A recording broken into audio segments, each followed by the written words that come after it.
Good evening, morning, daylight savings, or whatever time you just happen to be listening to this, everybody. I am DJ. And I am Jake. And welcome to yet another edition of Talking Bollocks. Oh, bollocks.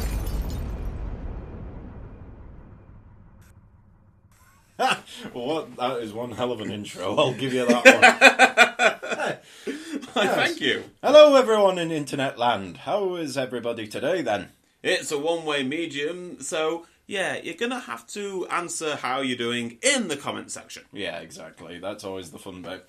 Anyway, so, where are we today, then? Well, tonight, I figured we've been talking about different things about media, so I thought, let's take a look at characters that people who are fans make themselves. Like fan characters, original characters, that sort of thing. So we look at both the good and bad, though, let's say, because then we can get a bit of a broad medium in that sense, really.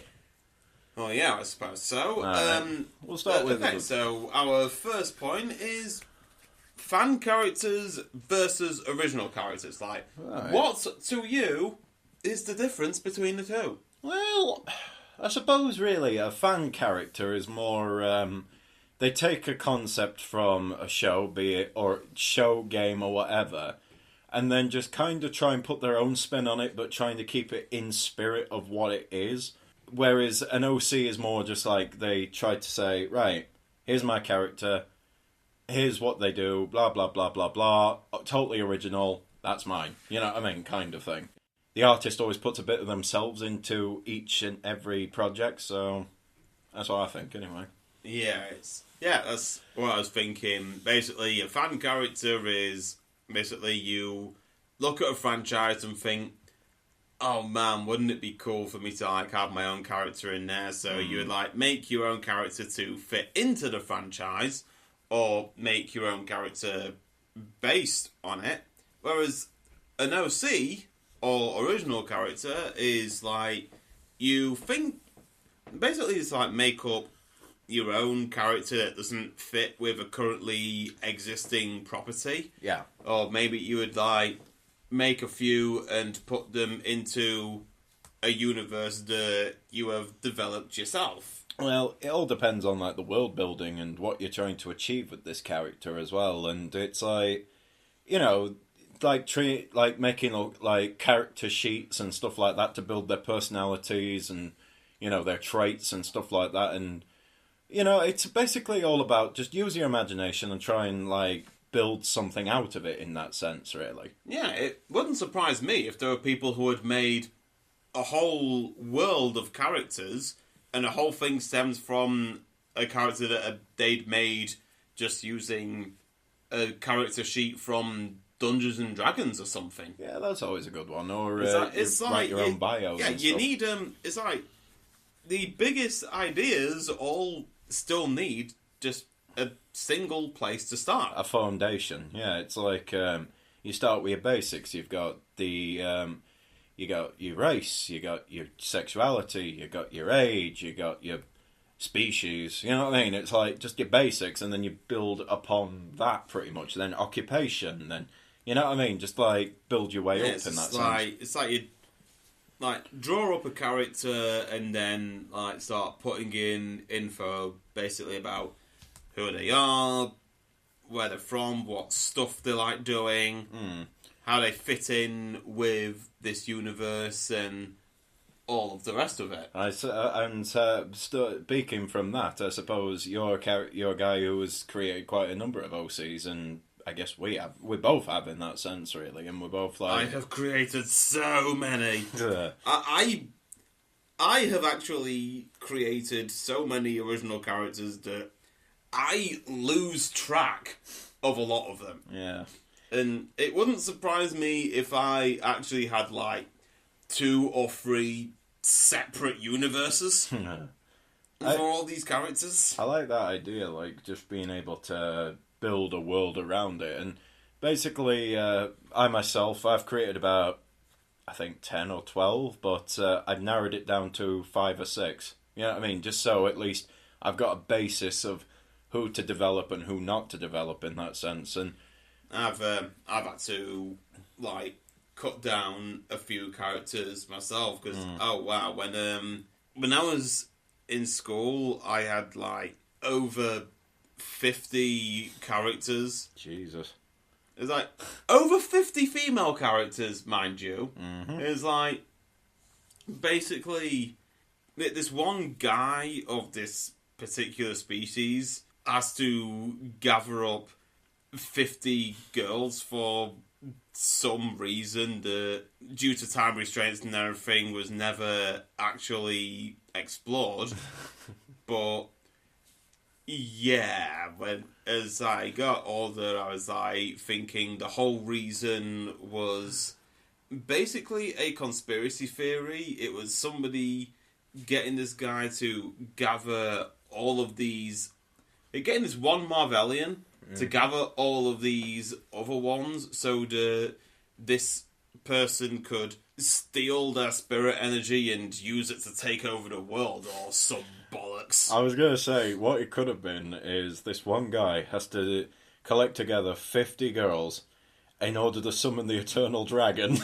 You could have, I don't know, you could have like swapped it out, made it part Dragon Ball Z and part Sailor Moon. Or something like that. That would have been pretty funny, just to, I don't know, something like that. Yeah, nowadays, Chronicles of Marvelia, which is my universe, is like basically Dragon Ball Z meets Pokemon with a couple of rather large elements from Dead or Alive. Alright. So, well, I'll ask this, right, to open up a bit more on the subject.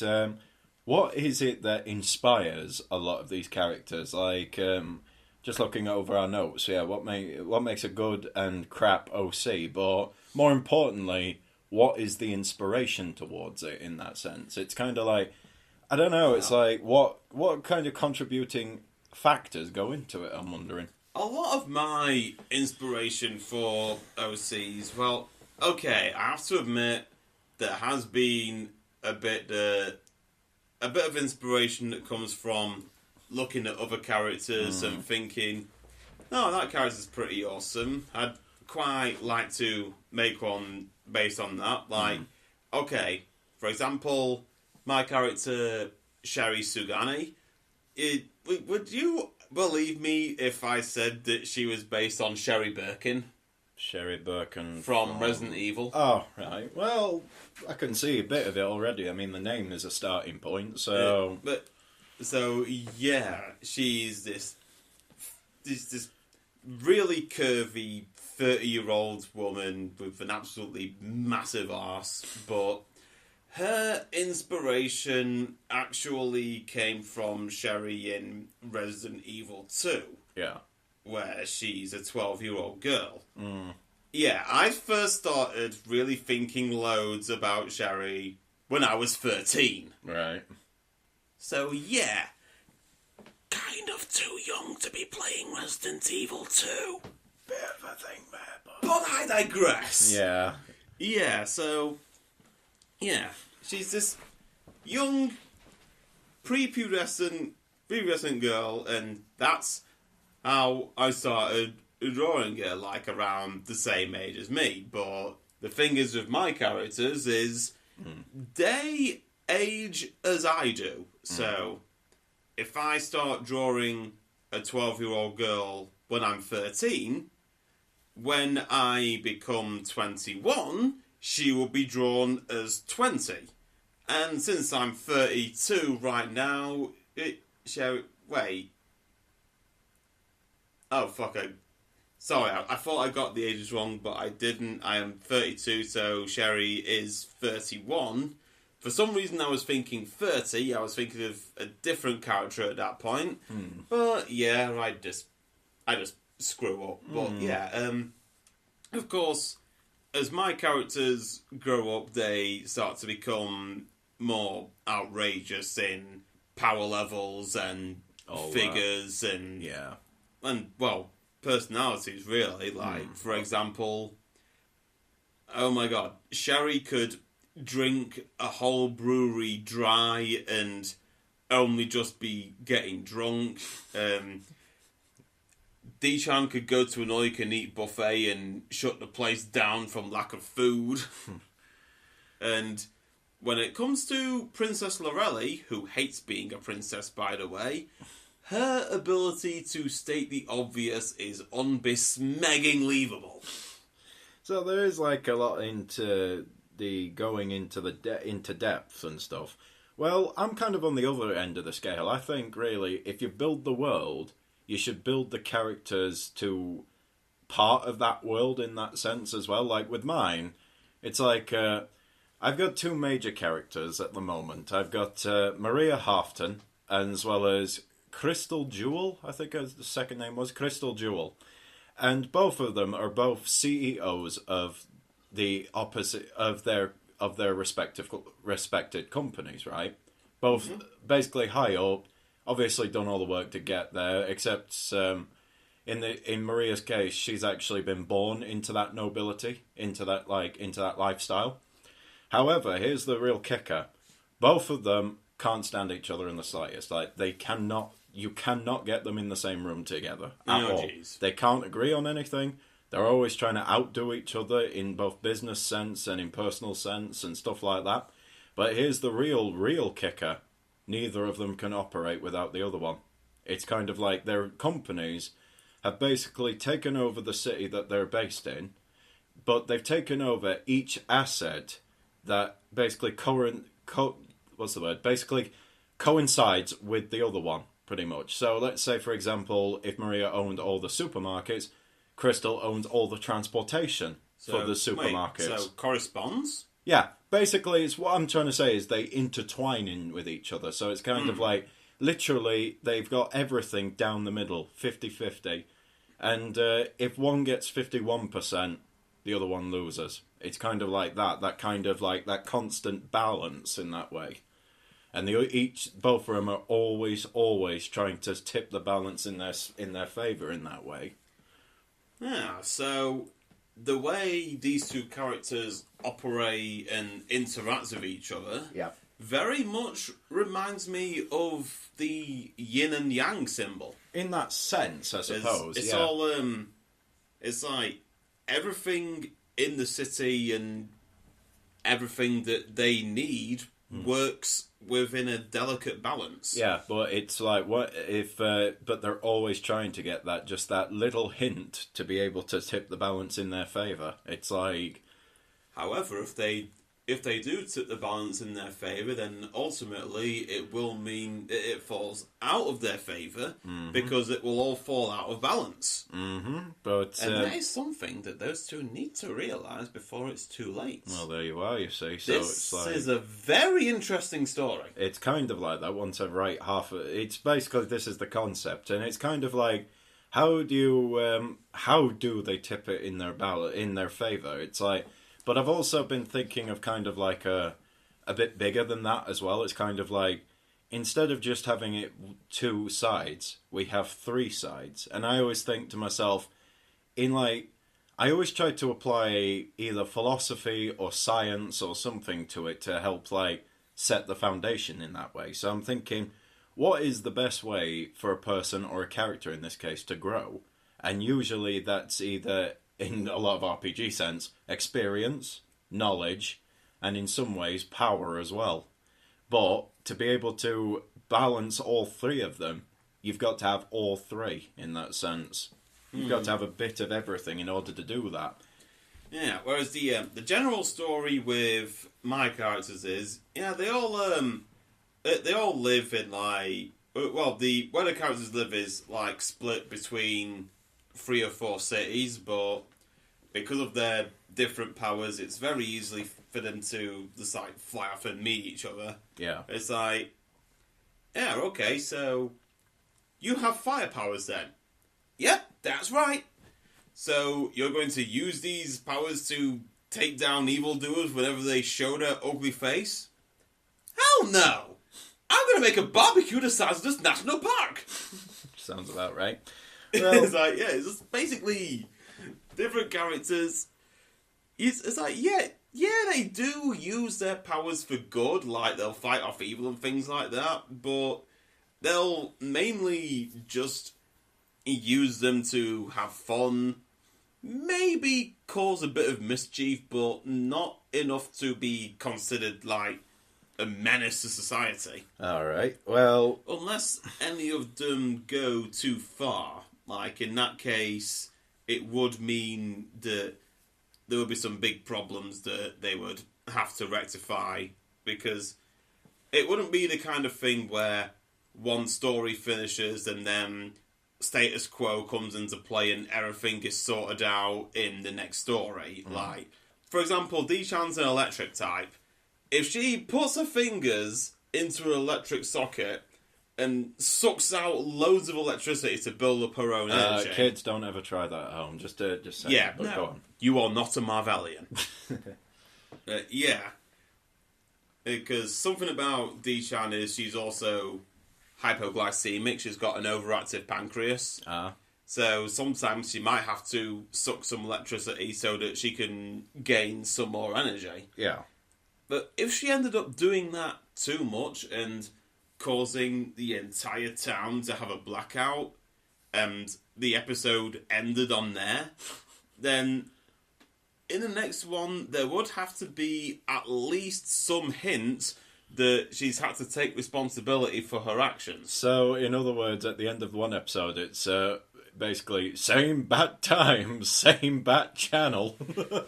Nah, I'm joking, but I get what you mean. It's kind of like you want to take all these short, it's kind of like a short story or whatever, and then just compile it together to form a bigger one. And that's what I'm on about. It's like, you want to try and build something out of it, but you've got to find the right starting point in that sense. Yeah, it's like, I don't really want the stories to all be sequential, but at the same time, I want them to all be able to fall into a timeline. Like, it's not just one continuous story. It's like, for example, you go out to see a mate, learn a bit about his life, then go home and go and see somebody else. Then the next time you go and see this mate, some more stuff has happened, but you've not gone to see the same person in 2 consecutive days, but along your life, you have gone to see them twice and still learnt about all these actions. Right. Well, Although, there really has been quite a bit of development, I think, but we have sort of gone away from the point, which is what makes a good or shy OC. Well, yeah, one of the things that makes it good is, like, as I said, development, which is what we've been going well, for. we'll get on to development in a bit. Like, we'll save that for a bit later. But I think really what makes a good OC is the fact that if you can put the effort in and develop them in a sense and build their personalities, then you've got something good. But as with every good, there is always the bad, and I've been looking into various, like, all sorts of stuff lately, you know, like, one thing that I don't like, and I'm going to come off as a bit snobby here or something like that, but on DeviantArt, you'll get hundreds and hundreds of those, like, what they call those base things, you know, those picture-based things, and people usually take those, scribble on them on Paint or not even Photoshop, just Paint or something like that, or change the colour with the flood tool, and then they go out and claim that's their OC. It's like, number one, you've just stolen that off somebody's bloody page. 2, it's not really a good OC, is it? I mean, saying that and then there you are and then that's it, it's finished. It's like, no, that's not an OC. I mean, I can see that being alright as a starting point, and I'm not fully sure I'd agree with you saying they just stole it. I mean, unless they don't credit the person who made the base. If they don't credit that, then yeah, there's definitely a problem there. I mean, do I even need to get on to frigging Sonic OCs half at time? I mean, nothing against that, but what I'm saying is that one seems to be the most overplayed, where you could literally type in your name on Google and put the Hedgehog at the end, and guarantee you'll have quite a number of them afterward. Maybe I should stick you on Sonic Forces. No, thank you. No, It's thank not. you. It's not as bad a game as people are making it. I know. And there's quite a bit of. There is quite a bit of Sonic Forces that I enjoy. Yeah. And I wish they'd incorporated more of the Sonic Mania engine into the classic Sonic bits. It's just like, no, this is a topic for another time. Yeah, well, my point being, though, is it's just like, it's very easy just to get something and go, this is my breakout original character. I mean, do I even need to bring up Jeff the Killer and all of his knockoff characters? Not again. I'm saying that. All right, I'll move on to a different one. No, bloody. There was so many of those damn things. I mean, well, there you are. That's what I'm talking about. That fucking Jake the Killer. What the fuck was that? I know, that was weird, man. That was just the That strangest was so thing. damn weird. Yeah. Don't look up Jake the Killer. Link in the description. Especially not on DeviantArt. Do it. Link in the description, folks. No! Don't put them through the torture. All right. But what I think makes a shy OC is, okay. For example, one example is if you make a character that's meant to go into an existing series, but make them far too perfect and overpowered, and so they can't go wrong. Yeah. In other words, a Mary Sue. Yeah. Yeah, you probably knew the Mary Sue was coming in at this point, but it's like, yeah.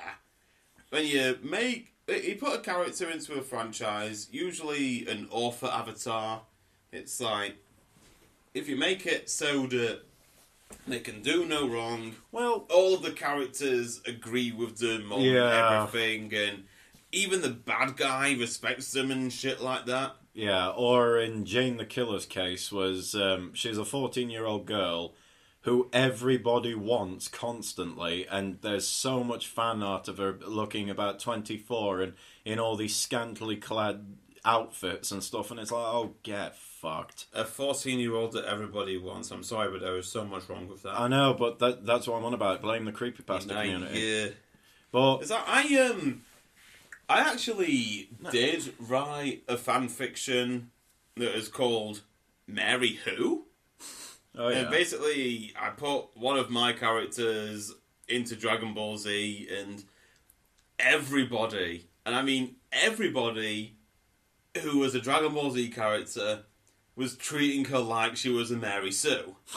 But there was always like so it was different a satire things. of it, was it? Yeah, there was always like different things that I put in that would balance her out, but they just like had. They were having none of it. Like Trunks is like, oh, here she comes in with her long flowing hair and her 21,000 power level. You're like, no, it's only 2,100 actually. It goes and like, yeah, and she's got these huge, beautiful, perfect boobs. Okay, no, they weren't even described like that. Well, I think even Recess made fun of that as well. The original TV show. Yeah, sorry to keep going, but there's a part later on where the characters see more of these rules going on. Like, my character actually manages to kill Majin Buu in one hit. Oh, yeah. But then Buu comes back, because the thing is, yeah, even if she's powerful enough to destroy characters in one shot, because she's not part of their franchise, the characters don't stay dead. Point taken. So, Vegeta's... It's like... Yeah, that's part of my point in saying, yeah, even if this stuff happens, just go and look at your original franchises. Nothing's gone bad. This character hasn't really been inserted into your favourite franchises and fucked everything up. That is part of the point that I was making with that. And Vegeta's just like, okay, well, the good news is, having seen this, there's no way we could actually class you as a Mary Sue. The bad news is, You suck! I mean, seriously! You can't even kill Yamcha! I mean, you can, but he won't stay dead! What kind of useless warrior are you? I would love to hear that, actually, in That would be voice. friggin' That would toasty! be, if we could ever contact the voice actor from Team 4-Star who does Vegeta and have him say that would be fantastic. Yeah, okay, like we're ever going to be that bad. Anyway, well, I do want to go back on one of my points where I say taking, like, taking stuff. Well, the thing is, right, you can create an OC using elements of other things and, like, combining them together and stuff. It's kind of like the I'd say the OC equivalent of transformative, you know what I mean? Mm-hmm. It's kind of like you can take various things and make them work, as long as you have something else to back it up in that sense. I mean... Yeah, if you sorry, go on. I was going to say, because I've been watching loads of videos and stuff like that on YouTube, and one in particular, one lovely creator out there who has finally just shut up or sunk away, was Chris Chan. And for those who don't know who he is, good, because that guy is just...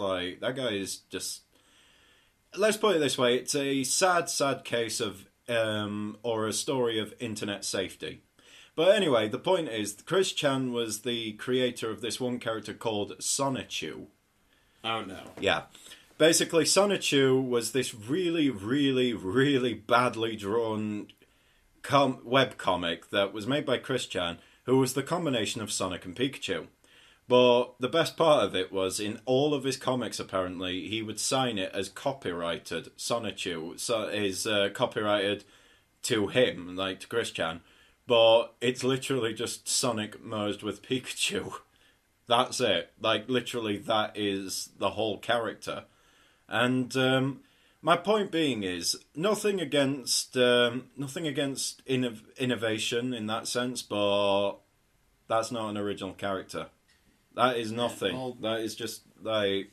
Thing is, all I can really say about Christian Weston Chandler, or Chris Chan as he is known, is it's like, he's a Sonic fan, like I am. Mm.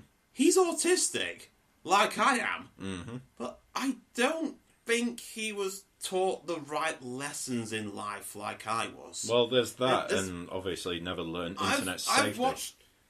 I have seen Chris Chan's antics, and I've seen YouTube documentaries about the guy, and I have actually been quite worried, because I've been like, dude, had I not been taught the same lessons and had the same natural mindset that I do, could I have ended up being like so socially awkward and offensive like he has shown himself to be? The point is, right, that I've got nothing against the guy, but what I'm trying to say is, as a creator, he didn't really take that much in terms of trying to actually create something that would be considered original.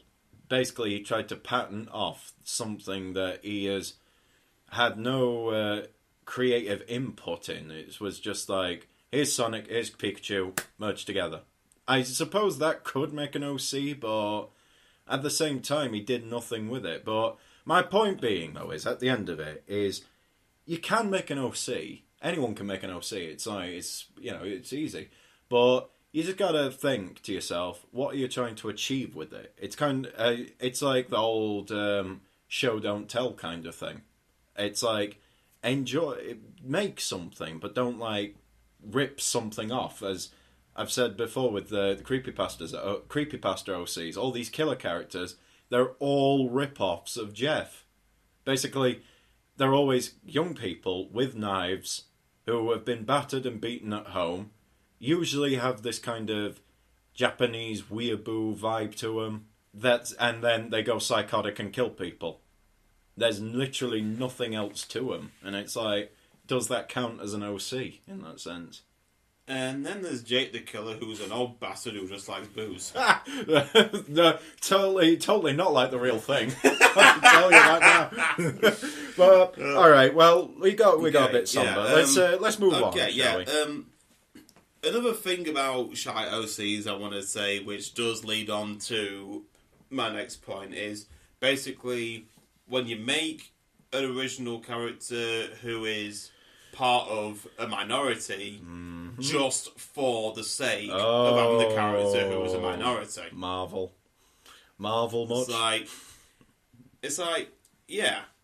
But people are like, oh, it's all predominantly white males and stuff like that. But it's like, yeah, but don't make a character who's a different gender or ethnicity or sexuality or whatever just for the sake of having somebody like that. Otherwise, that's just going to be a major part, if not the only part, of their identity, and that's where you go away from inclusionism and move into tokenism. Yeah, basically, it's like, fine, make a character that's like this. It's like, for example, my character Maria, she's Latina, right?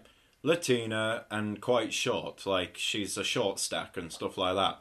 Come down to her face and say that. Exactly. Let's see. I've got two characters that are in an openly gay relationship, and that's like, fine, okay, you know what I mean? It's like, that's not their identity, but that's just something that's there, you know what I mean? It's like, that's not their full identity.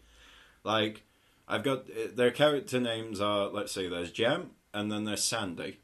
Jem is a bit of like a villain in some sense. Like, she will go out of her way and be a bit of a fop every so often, but what's a fop? Very like, you know, like that, you know, acts very like egocentric and acts very like acts openly gay, but tries to hide it sometimes. But she's actually a lot more of a threat than what she lets on. It's like Pegasus from Yu-Gi-Oh! It's like he's very much an egotistic fop, or a fop, sorry. Where it's just like he acts like, oh yes, like that all the time. Like, openly eccentric, openly a bit effeminate, but he's actually a lot more dangerous than he lets on, kind of thing. But my point being is that Jem's kind of like, tries to be more villainous, and she's like as evil as Skeletor, let's put it that way. Kind of like, tries to act all evil, but is just very like, it doesn't work, you know what I mean, who you fooling? And well, of course it's not going to work. He's a 90s cartoon villain. 80s. I mean, come on. Julian Robotnik is the exception, not the rule. Yeah, but you know what I'm saying anyway. It's kind of... but you see what I'm saying. And you got Sandy, who's basically the more level-headed one, that's more of a techno genius, more of a techno whiz. A bit of a hacker, let's be fair, but it mostly makes her money by installing security systems into laptops, computers, and or bigger businesses on the side anyway. Mostly though, it's usually down to the hacking and trying to basically just keep everything under wraps, pretty much in that sense. But my point being though is, when it comes down to it, is diversity is a good thing, right? Everyone likes a bit of it, but if it's going to be shoved in your face and that's the only part of a character that makes them the quote-unquote character, then they're not a character. It's only an extension of one's beliefs, rather than the actually building something out of it. I did see a YouTube video a couple of days ago that was... Well, the title was How to Make a Diverse OC. Right. But it didn't really talk much about diversity. It just talked about characters in the LGBTQ community, yeah. And I'm just thinking. By the way, okay, that's great and all, but why didn't the title just talk about that? When I click on a video that talks about OC diversity, I'm thinking, I went in expecting there'd be LGBTQ, male and female, like transgender, different races, different social statuses, different financial statuses. Mm-hmm. in different species, because, I mean, come on, these are original characters. You don't always have to stick to human. You can have ponies, dragons, pegasi. You can have also manticores. You could have a Medusa for all we know, but the point is, you mean a Gorgon? Gorgon, sorry, never mind. Medusa was her name. Yeah, her species was Gorgon. Right, get it right. Okay, fine. Basically, the point is though, it's like it's good to have a bit of that, but it's like with Marvel. It's like, for example, I've heard that they cancelled a lot of their SJW comics because they weren't selling that well, and the reason why it weren't selling well was because all the characters were just an extension of either Black Lives Matter or some sort of social justice problem, rather than actually being a character. It's like don't make your character just an extension of a certain belief. It's like Lisa Simpson's a vegetarian. She doesn't go on about vegetarianism all of the time. They did in that first episode when she did become vegetarian, if I remember. But I think that was kind of like... because she was trying to establish it as her identity. She'd only just come into that part of her identity, so she wanted to actually like really wanted to show it off. Culminating when she had a big go at Homer in the aftermath of his barbecue and everything. Then she goes off to meet Apu and Paul and Linda McCartney, and she does come to terms with the fact that she still believes that eating meat is wrong, but she can't defend the fact that she ruined Homer's barbecue. Yeah, exactly. It's one of those things where it's like, if you want to be preachy and stuff, don't expect people to actually listen if you're going to try and ram it down someone's throat in that sense. And let's look at Tracer from Overwatch. Tracer is actually gay. She has a girlfriend called Emily. Yeah. But from all of the annoying phrases that Tracer has in Overwatch, in that British voice kind of, not one of them references the fact that she's gay. Like, she doesn't just go up to Widowmaker and say, "Hey, love, have I mentioned that I like vagina today?" That would be the greatest thing in the world if they start doing that. That would be funny, I admit. Like, yeah. It's like the way that they show that she's gay is in one issue of the comic. I've got it, where it shows that she has this girlfriend, Emily, and they kiss, so it definitely shows it's a romantic relationship. Well, it's in the anthology, and it's like it's only a single panel. Like literally, it's only a single panel. Yeah, that single panel is all that's needed. That tells you that she's in this romantic relationship, and that is all that is needed. It's not shoved in your face or anything like that. It weren't shoved in your face, but people tried to shove it in your face. I remember all the articles. It was like literally. I found that when I was on Facebook and I found that out, I'm like, oh, okay, fair enough, right, okay. Yeah, took me a minute just to establish it, and then finally I read all these articles about it, and I'm like, oh, give the fuck over, will you, already about it. Yeah, everybody made, like, such a big fuss about it. Everyone made a much bigger deal out of it than Blizzard ever would. But it's like, yeah, okay, this one shot shows that Tracer is in a homosexual relationship. Yeah, but then there's always people who's like, oh yeah, Tracer is an icon for gay people. There's it's like no, she's a happy-go-lucky hero type character who just happens to be gay. It's Tracer's sexuality is about as big a part of her personality as my sexuality is to mine. Yeah, exactly.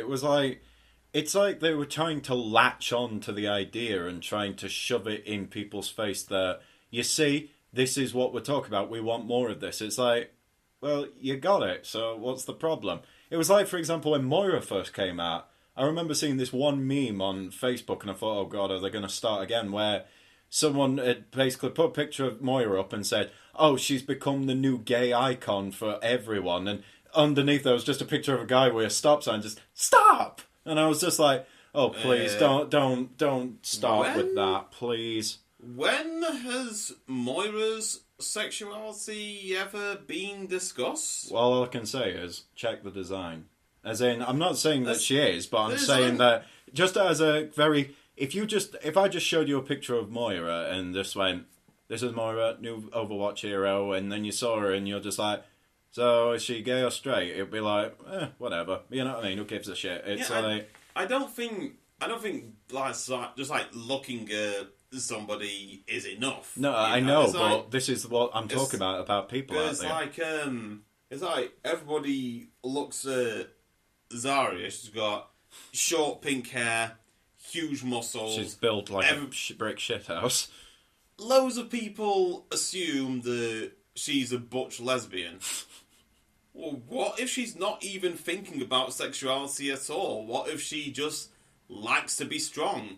Or what if she's being strong so she can fight off Omnics? I mean, Possibly. the Omnic crisis had a huge detrimental effect on Zarya's hometown. Yeah. But So it's only natural that she's going to want to be strong so that she can defend herself and the people she cares about. But the thing I've got to rebuttal on that is these are the people out there that don't give a shit about comics, don't give a shit about characters, don't give a shit about backstory or world depth or anything. They're just interested in their sexuality and they say, right, sexuality, if they're straight, they're demonized. If they're gay, they're with us. That's all they care about. That's all I'm And then saying. there's also people out there who are just like, oh, you're gay, so let's demonize you.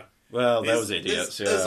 There's always, well, I think the people who demonize straight people are idiots as well. Yeah, because there's got to be a basically, middle. if, There has to be a middle. if your aim is to segregate, you're a knob. Yeah.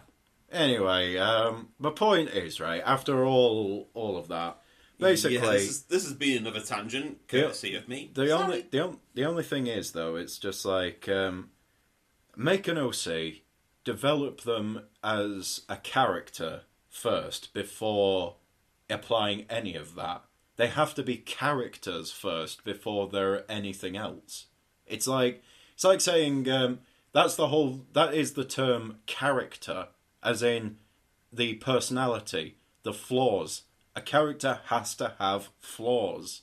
This is what a lot of people don't notice, really, when it comes down to it. It's like you can have a very, very perfect character, and then that's it. They're basically perfect. So there's literally nothing, no interest, no humanity, no nothing to define them. It's like even Recess. I've said before, Recess. You know that old 90s. Was it 90s? Yeah. That cartoon. They made fun of that trope where they brought in a character who literally could do everything, and everybody hated him. Like literally, it's like he literally could outdo everybody, everything that made them who they are, and everybody hated him for it. And it kind of applies here. If you've got a character, give them flaws, work with them, make them. Give them depth before you say, right, this is my new breakout character, they're perfect, they can literally do everything, so they're the best. It's like, no, you've got to... We can't have that, it's just fucking ridiculous. Yeah, It's exactly. Like, if one of my characters, Dishan, the girl who I mentioned being hypoglycemic earlier, hypoglycemia, like the overactive pancreas is one of her flaws, but she's also quite impulsive. She can get really jealous. She doesn't know what's what, so she acts before she thinks. Yeah. I mean, with my characters, they're basically just hot-headed. They're either hot-headed, try to be evil, or try and shove their career first before anything else. It's kind of like you've got to have that point of drama in order to create the story in that sense, really. I mean, I'm trying to think, like, another example of a perfect character. Let's say, Superman. well, to be fair, actually, he's got a few flaws himself. He can be a bit of a dick as well half the time, but only depending on who's writing him. Like, the one that I've noticed, though, is they always try and make him a tyrant, and I'm like, that's just too easy. Like, he's a dick. He can be a dick, don't get me wrong, but he's not a tyrant. I mean, to be fair, even one of my favourites, good old Batman. In some respects, he is a Mary Sue. Because I saw this article on Facebook again where they were saying, oh, he's not as good as you think he is. And in some ways, they're right. Because I think to myself, why do I like this character? And I think to myself, it's not the Batman persona that I like. It's more the Bruce Wayne aspect. Because with Bruce Wayne, he is the Batman in that sense. The Batman is just a persona he puts on. Whereas with Bruce Wayne, he's troubled, he's flawed, he's hot-headed, he's damaged in some respects, really, of everything. He goes out of his way to prove that he's more than what people think of him. And he went around the world he actually travelled to broaden himself out, to basically learn how to be a crime fighter. So in a way, he's more of a character than the Batman, you see. And besides which, I love the villains more than the Batman himself anyway, so something, you know what I mean? Yeah, it's like, as a kid you idolise Batman, as an adult you realise the Joker makes more sense. Exactly. And shall we check? And it's like, when it comes to discussing our own characters, like, I have a character called Lisa. Yeah. And if you've been looking at the video rather than just listening to the audio, you might have seen her pop up at numerous times. Yeah. Hiya, Lisa. Just other hiya, like that, very much. Hey up, love. But yeah, I first designed her as a mascot for my commissioning service. Oh yeah, and yeah. She's stuck around. She has quickly developed into her own character. I mean, yeah, she's proper short. She's only 5 feet. She definitely loves playing at games, and as we all do. I think she's actually been quite inspired by me. Like my PlayStation icon. Fuck. Okay. But my PSN username is Darkstorm2Bad, whereas hers is Darkstorm Teeny. Oh, okay. Teeny is a reference to Apple Teeny and the fact that she's teeny tiny. Oh. Well, in height anyway. Right. In other aspects, she is quite a big girl. Alright, well... But, she's also got her own flaws too. She can sometimes be hot-headed. She absolutely hates Hanzo mains. Don't we all? Friggin' hell. And this is probably owns to her being a Type 1 half-immortal, but she thinks she's invincible. Fair play. It's not a good idea to think that you're invincible at the best of times, but you're only invincible if you're a Type 2 half-immortal. Fair enough. As Lisa's a Type 1, meaning that she can't age, but she can be killed. Yeah. So it's one of those things where it's like, it can have drama, and I like the fact she's not perfect. Nobody is, but I'm saying she's not perfect, but try and build something along those lines, you know what I mean, to take the strengths and weaknesses into account. And it's like thing is with my other characters like D-Chan and Sherry and everyone, they are Marvelians, but they live in their own universe. With Lisa, I'm exploring more of the idea of a Marvelian living on Earth.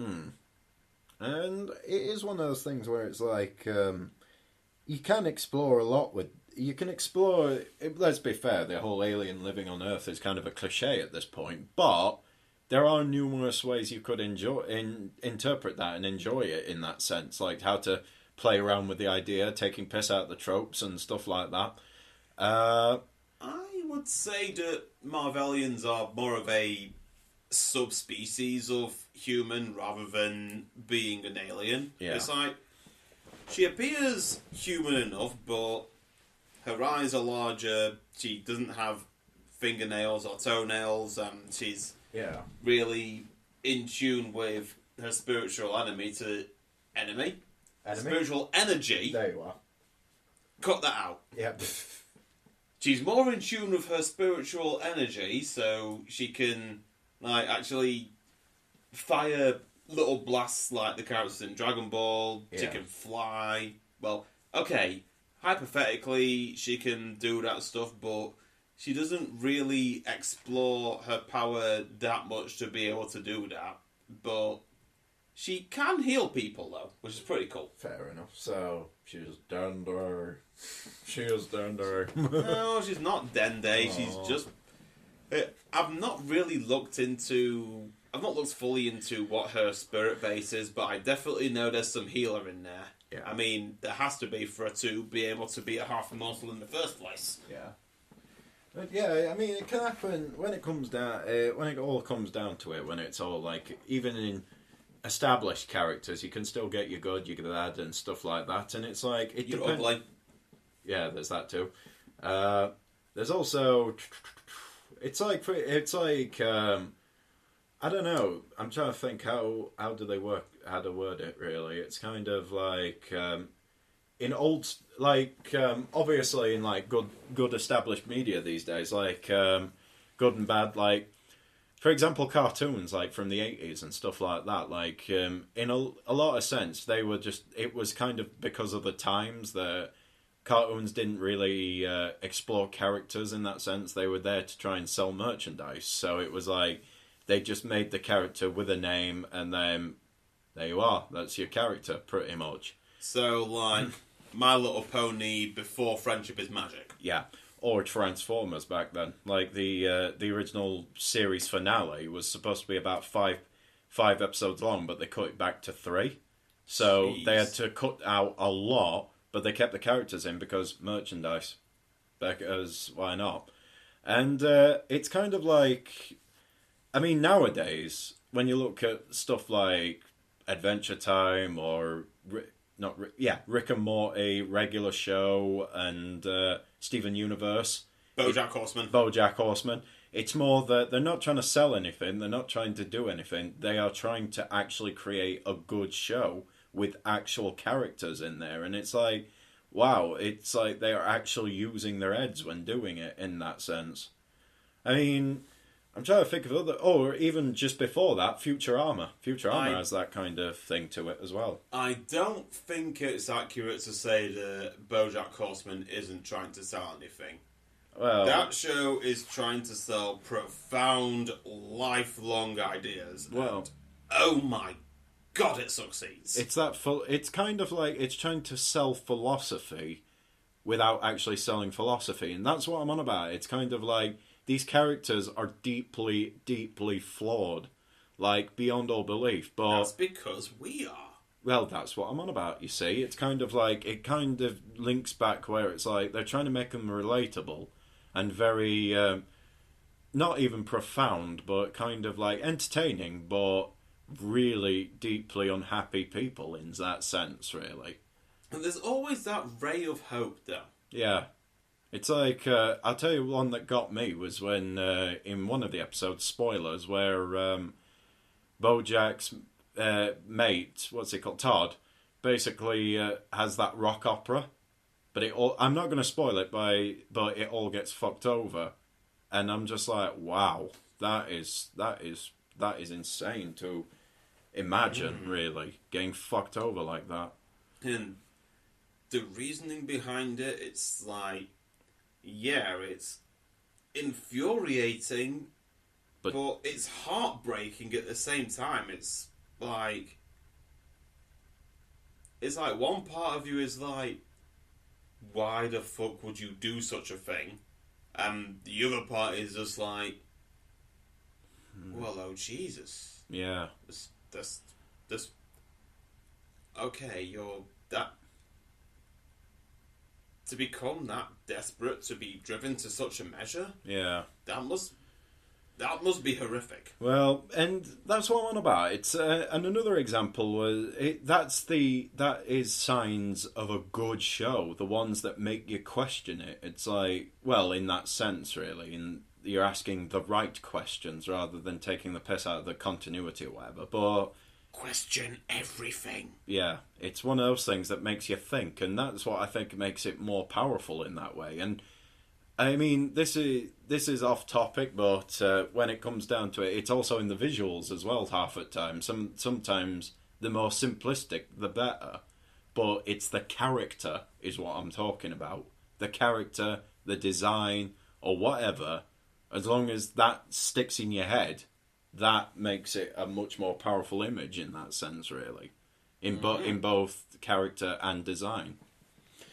But anyway, so yeah. Yeah, I think that has gone quite a bit into what it means to give characters depth and stuff like that. Like, give them their own strengths, flaws, Weaknesses, personality traits. And in some respects, like, don't just stick with the stereotypes either. Like, explore the differences. Like, you know, you mentioned about Superman earlier being overpowered and all that.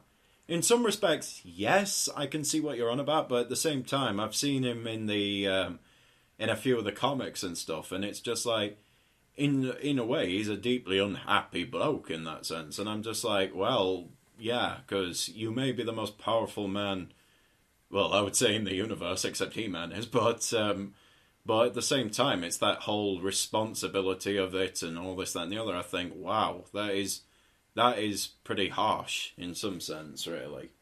But then they go and fuck it up and make him a tyrant, so fucking hell, you know what I mean? Yes.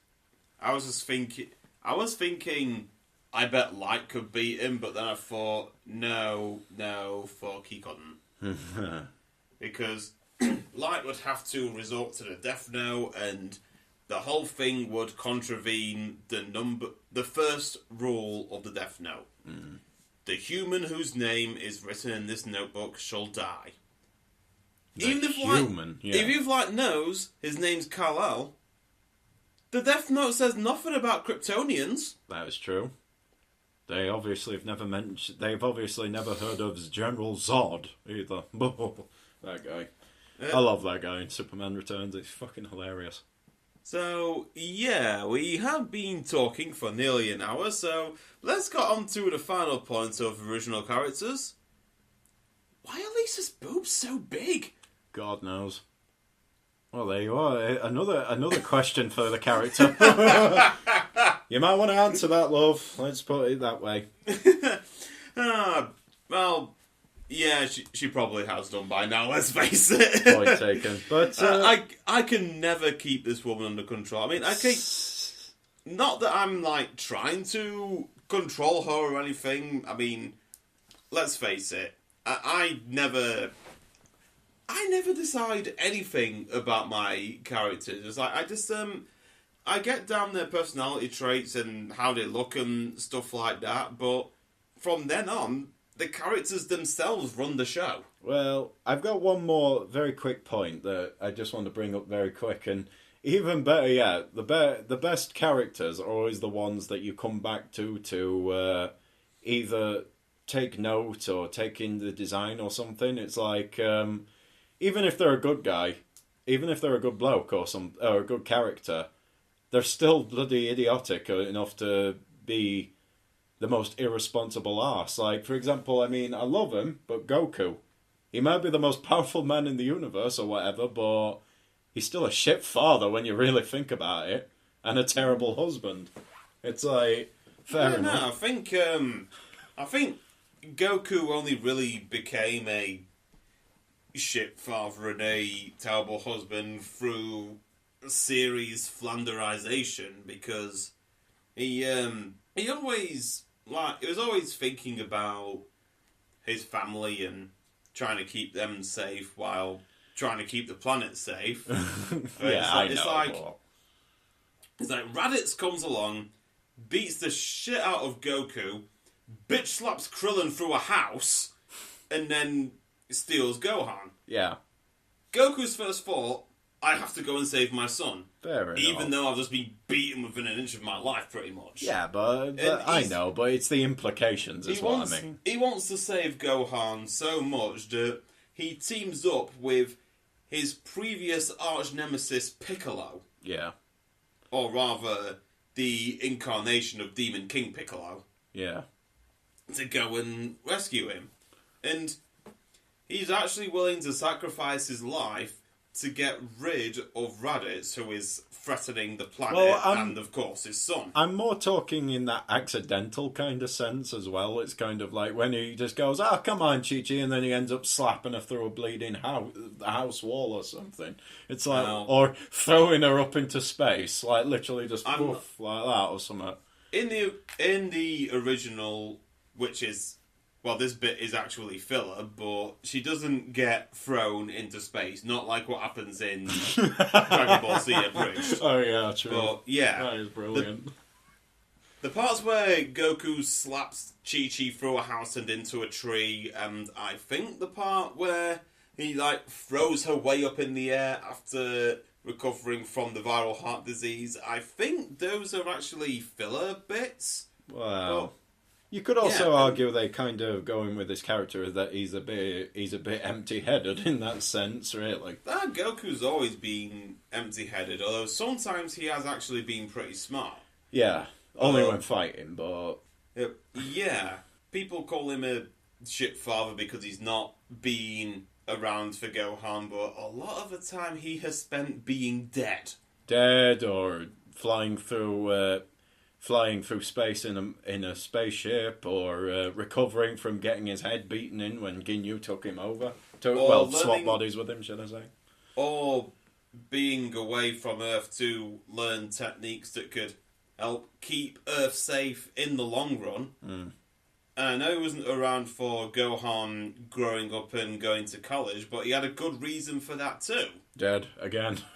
Well, yeah, he was dead, but he refused to be wished back to life because when he thought about it, it's like Bulma had told him long ago that he seems to attract bad guys. Yeah. And he thought about it and he came to the conclusion that it was actually true. Mm. And throughout Gohan being at the age where he just defeated Perfect Cell and growing up and going to college and everything, there's been no evidence, except probably the BoJack movie, where any major villain has come to threaten the Earth. Mm. And they've all been going after Goku. Mm. Yeah, it is a strange one, but I don't know. It's like, yeah, they call him a shit father because he's not around for his son, but if I had to choose between being physically there for my son and staying dead so that people wouldn't come to my planet and try and kill everybody, who includes my son, by the way, I would choose to stay dead. Point taken.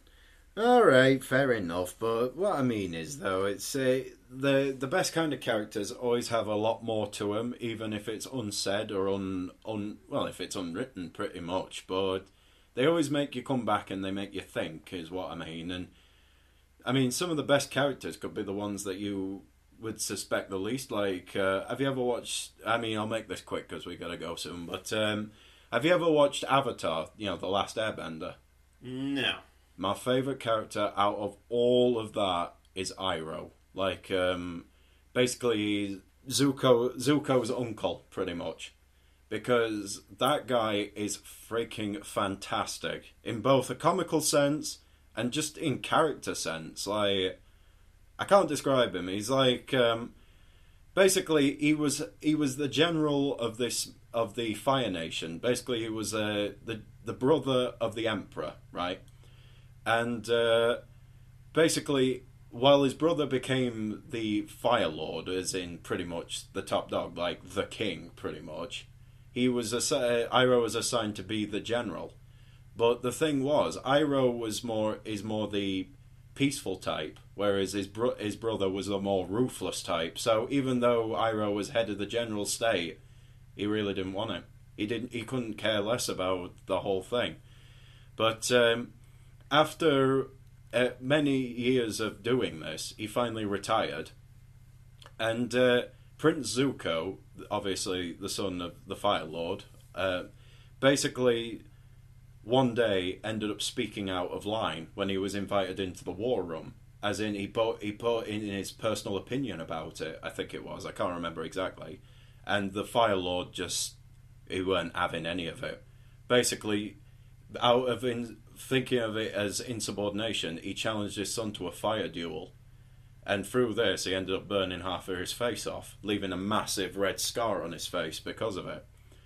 But the thing was, Iroh is basically his father in that sense, because the Fire Lord is like the worst person imaginable.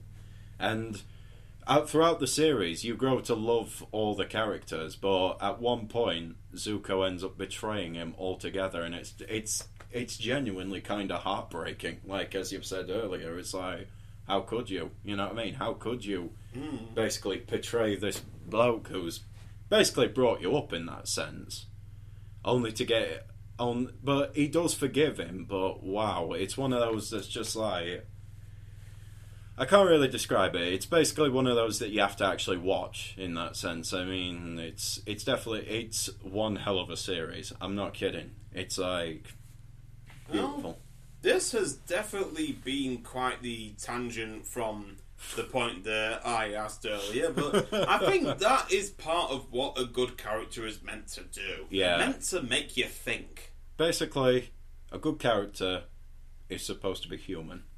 Or, in that sense, human. Because, I mean, nobody's perfect. Everyone's flawed. Everyone has their own quirks and stuff. But we're still all just there, aren't we, at the end of the day? Like, we're there. We have personality. There you are. That's something I try to do with my characters. Like, yeah, they've got these special powers and abilities, but I don't try to make them too over the top. It's like, let's try to make them appealing, but still have their own relatable flaws, and just to make them real. Yeah. So, in summary, because this isn't just because I know that you're listening to this, but I'm just going to say this anyway. Lisa Candy Salisbury is real to me. Fair enough. It as well how they're written and stuff, isn't it? It's like, wow. Alright then, well, on a summary note, basically, an OC is an original character. Treat them like characters. Write them with flaws. Make them human in that sense. Regardless of their political or sexual or any of that stance, make them characters first before actually trying to push this other thought down people's neck, if that. Yeah, it's like, write your characters with respect. It's like, if you want to make a character that is going to appeal to a particular standpoint, then that is all well and good, but don't make that the only aspect of the character. Like, don't make them a straw man. Like, somebody who is only there to be for or against a particular argument. Yeah, it's like there is a scale between flat and perfect. Try and get in the middle. Let's say. Are you talking about boobs again? Well, there's that, but I'm also talking character development. But at the end of it all, just kidding, folks. All boobs are good boobs. Of course, even these. Oh, damn it, Jake. But anyway. Okay, we're going to have to wrap it up before I punch this guy in the neck. Of course. All right. Well, anyway. Punch him in the boobs. Well, there's plenty to go. No, I'm joking. But anyway, point is, though, when it comes to characters, basically just have fun with it. Be creative. Be something. You know what I mean? Don't just fall into the stereotypical traps. Yeah, it's like, don't make your characters just tokens of a particular thing. There's like, yes, have fun with your characters, let your characters have fun, and don't just like try and make them to be a different version of something else, which is why I don't want there to be a female version of Thor, because that's all she would be, just a female version of Thor. With nothing else. Make your own. It's like, make your own. If you want it to be like a female equivalent of Thor, make your own female character from the ground up, but have powers that are just like similar to Thor's. Yeah. Or like similar or equivalent or something. There's like, don't just make it, oh, it's all Thor's backstory and powers and everything, except it's a girl. Yeah. Because otherwise, that's all she's going to be known as. Is Straw Man. If you want characters that are going to represent different genders, ethnicities, sexualities, favourite flavours of cake, then build them from the ground up and make them amazing characters. Don't just make them carbon copies. Exactly. Right, well, I think that we're out of time. I think we've already overstepped the mark. We have gone over time, right. So yeah. Well, anyway. I am DJ. And I am Jake. And we have been talking bollocks.